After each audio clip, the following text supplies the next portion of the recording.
Sore itu hujan turun pelan, seperti seseorang yang baru saja bangun dari tidur panjangnya. Langit berwarna abu-abu pucat, seolah menahan air mata terlalu lama. Udara membawa aroma tanah basah yang lembut dan pahit, seperti wangi masa kecil yang perlahan kembali. Lila duduk di ruang tamu rumah peninggalan orang tuanya.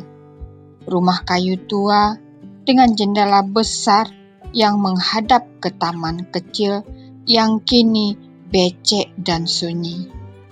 Tumpukan buku-buku lama bertengger di rak, dan secangkir teh jahe di tangannya sudah mulai dingin. Di sisi jendela, ia duduk tanpa suara, hanya matanya yang mengikuti rintik hujan yang menari-nari menuruni kaca. Bukan hujan yang istimewa, tapi kenangan yang membawanya. Sudah 5 tahun berlalu sejak hari itu. Tapi bagi Lila, setiap kali hujan turun, seperti sekarang, dunia seolah berhenti, waktu mengendap, dan kenangan tentang seseorang yang pernah mengisi hatinya kembali hidup. Arga, nama itu cukup untuk membuat dadanya sesak. 5 tahun lalu, Lila adalah mahasiswi tingkat akhir di sebuah universitas negeri di Yogyakarta. Ia sedang terburu-buru pulang dari kampus ketika langit mendadak gelap dan hujan turun begitu deras. Ia berteduh di sebuah halte kecil dekat taman kota dan menggigil sambil memeluk tasnya yang penuh dengan buku skripsi. Tiba-tiba seorang laki-laki mendekati Lila. "Payungmu terbang ya?" tanya seseorang itu sambil menyodorkan payung biru luruh miliknya. Lila menoleh. Lelaki itu tinggi, memakai jaket hitam yang sudah basah di pinggir-pinggirnya, dan rambutnya acak-acakan terkena hujan. Ia tersenyum, wajahnya hangat meski cuaca tak bersahabat. Dan sejak saat itu, hujan bukan lagi hal yang menyebalkan bagi Lila. Mereka mulai sering bertemu, kadang sengaja, kadang kebetulan. Tapi anehnya, selalu saat turun hujan, mereka bicara banyak hal tentang puisi favorit, makanan kesukaan, kenangan masa kecil, dan mimpi yang terdengar terlalu besar untuk 2 orang biasa seperti mereka.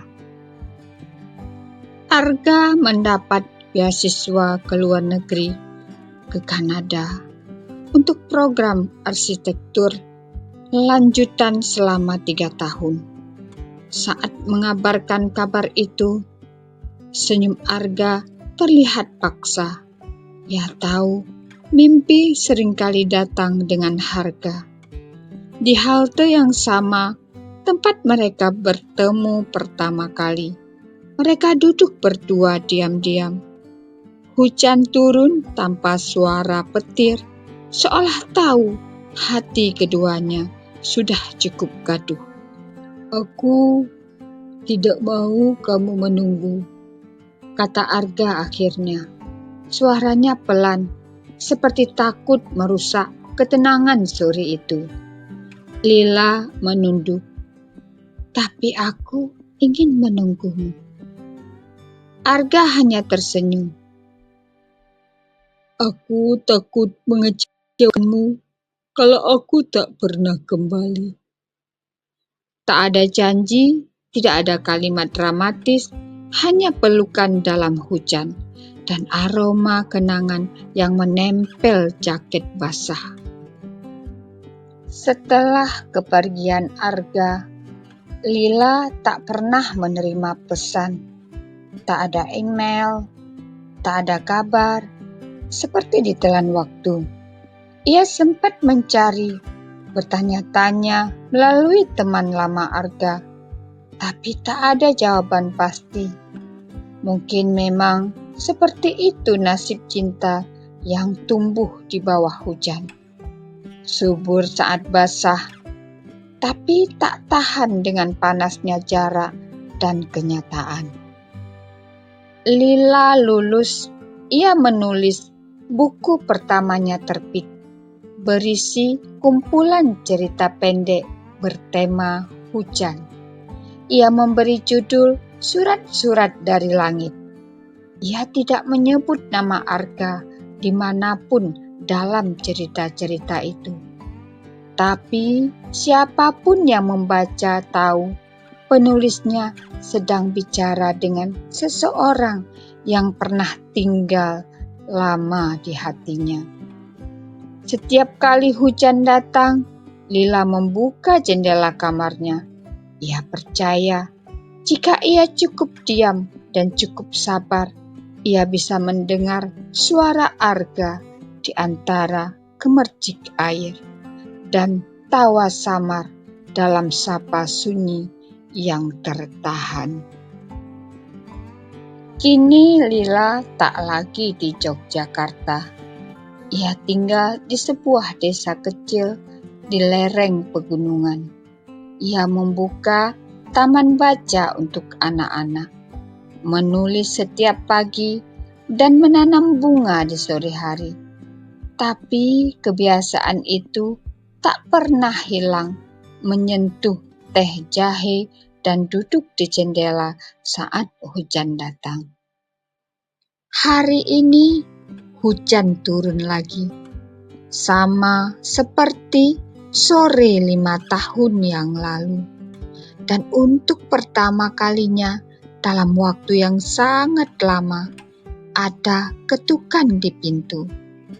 Lila membuka, dan di sana, di ambang pintu rumah kayu itu, berdiri seorang pria dengan jaket hitam dan payung biru yang lusuh di tangannya. Rambutnya mulai beruban, tapi senyumnya tetap hangat. "Boleh numpang berteduh?" tanya Arga dengan suara pelan. Lila terdiam, dunia seakan kembali seperti dulu. Tapi kali ini tak ada kata yang perlu diucapkan. Hujan sudah cukup bicara. Hubungan Lila dan Arga menggambarkan bahwa cinta bukan hanya soal memiliki, tapi juga tentang menghargai kenangan dan perasaan yang pernah ada. Pesan moral yang bisa disampaikan pada cerita ini adalah cinta sejati tak selalu berakhir dengan kebersamaan. Waktu dan jarak bisa memisahkan raga. Tidak semua perpisahan membutuhkan janji. Kenangan tidak selalu menyakitkan. Kadang ia menjadi bahan bakar untuk tumbuh dan menciptakan sesuatu yang indah. Jika seseorang memang ditakdirkan semesta akan mempertemukan kembali di waktu yang tepat. Cinta yang tulus tak selalu dimiliki, tapi selalu diingat. Kenangan bisa menjadi kekuatan, bukan hanya luka. Sampai jumpa pada cerita-cerita berikutnya.